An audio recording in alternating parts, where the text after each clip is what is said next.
کربلا کی کہانی اسلام کی تاریخ کا سب سے دردناک اور ایمان افروز واقعہ ہے۔ یہ واقعہ 61 ہجری میں پیش آیا جب یزید بن معاویہ نے خلافت پر قبضہ کر لیا اور مسلمانوں سے اپنی بیعت لینے کا حکم دیا۔ امام حسین جو نواس رسول تھے نے یزید کی بیعت سے انکار کر دیا کیونکہ وہ جانتے تھے کہ یزید کا طرز حکومت اسلام کے اصولوں کے خلاف ہے۔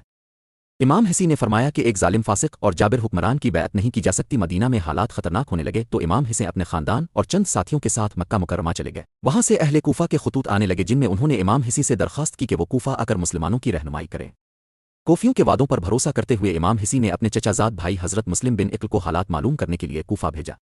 ابتدا میں کوفیوں نے ان کا خیر مقدم کیا مگر جب یزید کے گورنر عبید اللہ بن زیاد نے سختی کی تو وہ سب منحرف ہو گئے۔ حضرت مسلم بن عقل کو شہید کر دیا گیا۔ ادھر امام حسین اپنی اہل بیت کے ساتھ کوفہ کی طرف روانہ ہو چکے تھے۔ راستے میں جب انہیں حضرت مسلم بن عقل کی شہادت کی خبر ملی تو انہوں نے واپسی پر غور کیا لیکن فرمایا کہ میں حق کے لیے نکلا ہوں اور اب ظلم کے آگے سر نہیں جھکاؤں گا۔ بالآخر وہ عراق کے میدان کربلا پہنچے۔ یزید کی فوج نے وہاں ان کا راستہ روک لیا۔ امام حسین کے قافلے میں خواتین، بچے اور چند اصحاب شامل تھے جن کی مجموعی تعداد 72 کے قریب تھی جبکہ یزید کی فوج ہزاروں میں تھی۔ 7 محرم کو یزیدی لشکر نے امام حسین اور ان کے ساتھیوں پر پانی بند کر دیا۔ 3 دن تک امام حسین کے خیموں میں بچوں کے ہونٹ پیاس سے خشک ہو گئے لیکن کسی نے ان پر رحم نہ کیا۔ امام حسین اپنے اصحاب کے ساتھ صبر و حوصلے سے ڈٹے رہے۔ عاشورہ کے دن یعنی 10 محرم کو جنگ شروع ہوئی۔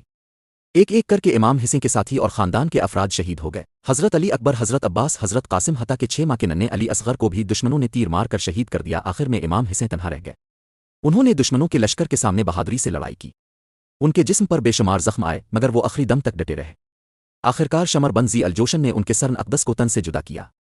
دشمنوں نے امام حسین کے خیموں کو آگ لگا دی اور اہل بیت کو قید کر کے کوفہ و شام لے جایا گیا۔ کربلا کا یہ واقعہ ظلم کے خلاف سب سے بڑی قربانی کی مثال بن گیا۔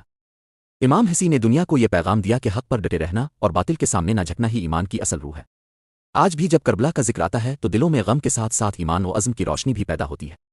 امام حسین کی قربانی نے اسلام کو زندہ کر دیا اور ہمیشہ کے لیے یہ سبق دیا کہ حق کی راہ میں قربانی دینا ہی حسینیت ہے اور ظلم کے آگے سر جھکانا یزیدیت۔